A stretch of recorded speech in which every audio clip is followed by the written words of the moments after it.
Hi everyone, मेरा नाम doctor Imad Mohammad है। मैं कंसल्टेंट फिजिशियन हूँ हैदराबाद से। तो इस वीडियो बनाने के पीछे मेन मकसद ये है कि हम हर दिन कोविड केसेस देख रहे हैं, बट ताज्जुब की बात ये होती है कि इतनी पैंडमिक चलते हुए भी लोगों को पता नहीं कि कोविड है क्या, उसका ट्रीटमेंट कैसे किया जाता है। तो इस वीडियो के ज़रिए मैं आप तक जानकारी पहुंचाना चाहता हूं कि कोविड है क्या और इसका किस तरीके से इलाज कर सकते हैं। कोविड-19 एक इन्फेक्शन है जो SARS-CoV-2 नामक वायरस, जिसे आमतौर पे कोरोना वायरस भी कहा जाता है, ये एक सेल्फ लिमिटिंग इन्फेक्शन है।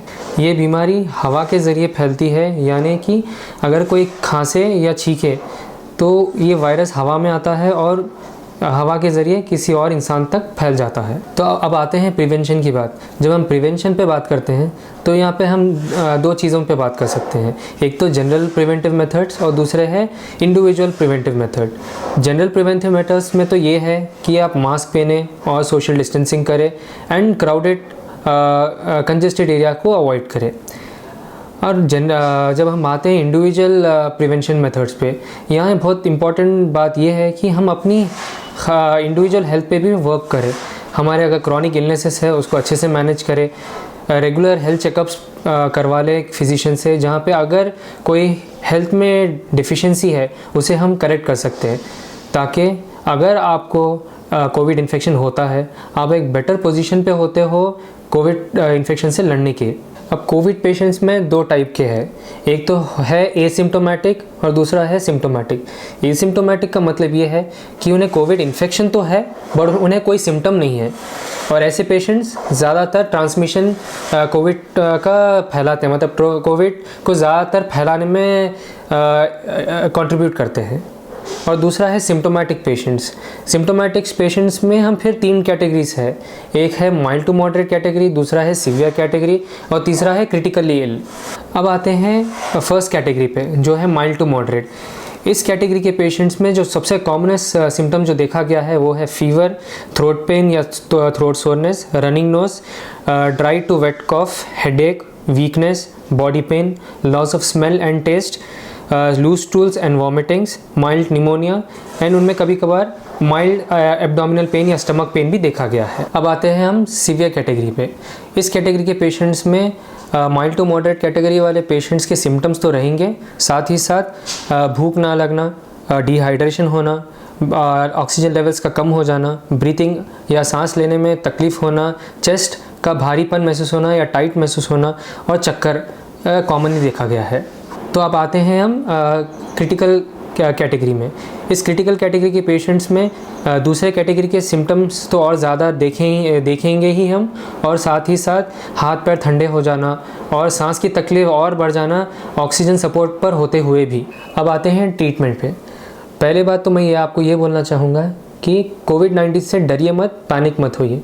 कोविड-19 हर किसी के लिए जानलेवा नहीं है। डेटा के अनुसार ये देखा गया है जिन लोगों में कोविड-19 सीवियर हुआ है वो लोग फिज़िकली इनएक्टिव थे, ओबेस थे, उन्हें कोमोबिड जैसे कि क्रॉनिक इलनेसेस जैसे कि uncontrolled sugar, hypertension, kidney disease, liver disease या कैंसर या अन्य बीमारियां थे, जो अल्कोहलिक्स है और बूढ़े लोग। मैं आपको फिर से आपको दोहराना चाहता हूं कि पैनिक मत होइए, घबराइए बिल्कुल मत। और मैंने जैसा शुरू में बताया था, कोविड एक सेल्फ लिमिटिंग डिसीज़ है, माने कि ये खुद से ठीक होने वाली बीमारी है। इसका कोई क्योर नहीं है, इसके कोई मेडिकेशन नहीं है जो इसको ट्रीट कर सकता है। अभी तक स्टडीज़ हुए हैं, कहीं पे भी बताया नहीं गया है इसका कोई मेडिकेशन है जो इसका ट्रीट कर सकता है। इसके ना कोई प्रिवेंटिव मेडिकेशन है, ना ऐसा कोई मेडिकेशन है जिससे कोविड का कॉम्प्लिकेशन प्रिवेंट किया जा सकता है। इसका एक ही प्रिवेंशन है, वो है वैक्सीनेशन। कोविड का जो ट्रीटमेंट होता है वो सिर्फ सिम्टोमेटिक होता है, माने कि आपका जो सिम्टम्स है उसी को रिलीव करने के लिए ही मेडिकेशन दिया जाता है, उसके अलावा कुछ नहीं दिया जाता। तो हम जब कोविड ट्रीटमेंट की बात करते हैं तो पहली बात हम करेंगे होम आइसोलेशन की। अगर आपको कोई सिम्टम शुरू होता है, चाहे वो माइल्ड क्यों ना हो, चाहे वो सिर्फ कमज़ोरी क्यों ना हो, या आप किसी के संपर्क में आते हैं जो कोविड पॉजिटिव है कुछ दिनों पहले, तो बेहतर है आइसोलेट हो जाएं या कम से कम घर में ही रहिए और ऑब्ज़र्व करिए सिम्टम्स के लिए। अक्सर कोविड के सिम्टम्स 1 हफ्ते से 2 हफ्ते के बीच में शुरू होते हैं एक्सपोजर के बाद। अब आते हैं मॉनिटरिंग की बात। तो किन किन सामान की आपको ज़रूरत है मॉनिटरिंग करने में? एक तो है थर्मामीटर, एक है पल्स ऑक्सीमीटर, अगर आप शुगर पेशेंट हो तो glucometer, home glucometer and BP machine. अगर आपको सिम्टम्स आते हैं तो फर्स्ट थिंग तो आप होम आइसोलेशन तो कर ही लेंगे, साथ में कोविड टेस्ट भी करवा लीजिए जो RT-PCR है। इन केस आपका टेस्ट नहीं हो पा रहा है, डिले हो रहा है, तो घबराइए मत, होम आइसोलेशन में ही रहिए। आते हैं हम माइल्ड टू मॉडरेट सिम्टम्स पर, तो इसको कैसे मैनेज करेंगे? मेन चीज़ तो एनी हाउ मॉनिटरिंग करेंगे। आप ओवर द काउंटर मेडिकेशन माने खुद से मेडिकेशन सिर्फ एक खा सकते हैं, वो है पैरासिटामोल। दूसरे कोई भी मेडिकेशन खुद से इस्तेमाल मत करिए। जब भी अगर कोई सिम्टम होता है उससे डॉक्टर से कंसल्ट करिए और जो डॉक्टर प्रिस्क्राइब करेंगे वही आप मेडिकेशन खाएंगे। और जब भी कोई आपको मेडिकेशन प्रिस्क्राइब करता है तो उसे कंपलसरी सेकेंड वेरिफिकेशन करवाइए। और काफ़ी पेशेंट्स में देखा तो ये गया है कि जो परेशान होते हैं वो है फीवर, हेडेक और बॉडी पेन्स के लिए। मैं आपको ये बताना चाह रहा हूँ कि ये सब सिम्टम्स कॉमन सिम्टम्स हैं हर इन्फेक्शन में, सिर्फ ना कि सिर्फ कोविड के। तो इसमें घबराइए मत।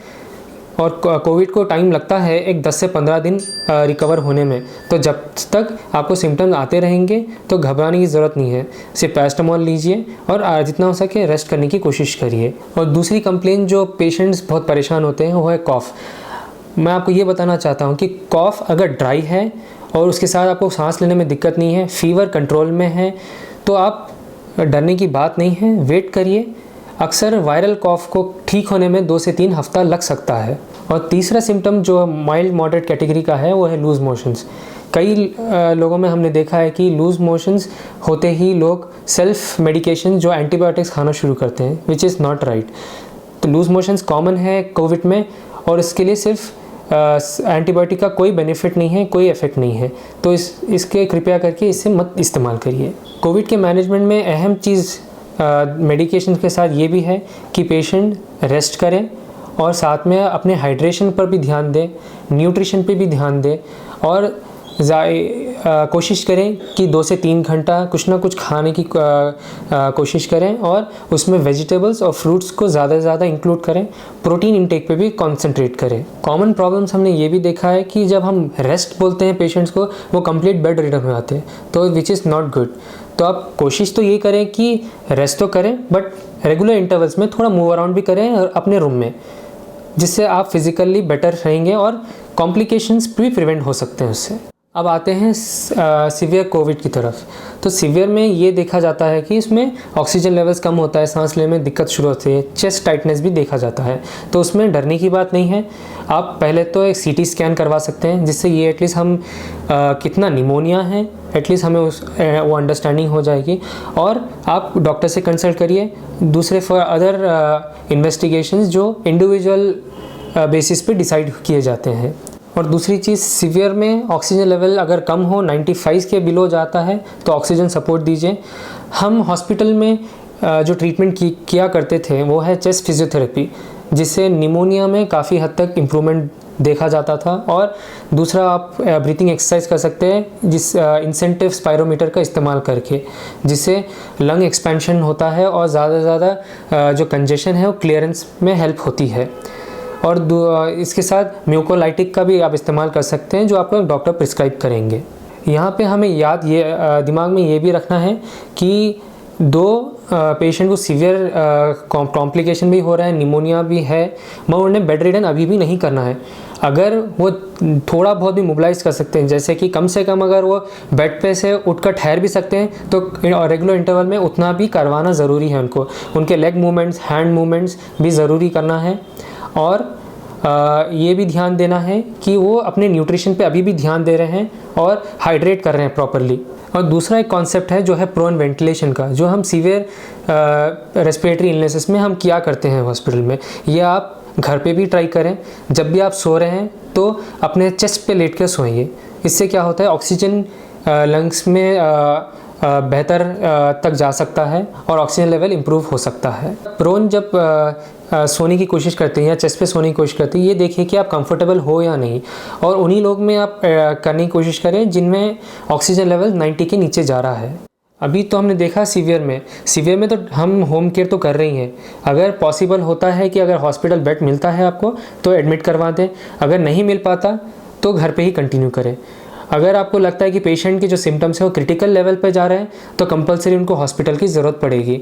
इन केस बट वो सिचुएशन पे भी आपको हॉस्पिटल बेड नहीं मिल रहा है तो सेम ट्रीटमेंट आप कंटिन्यू करिए घर पर ही।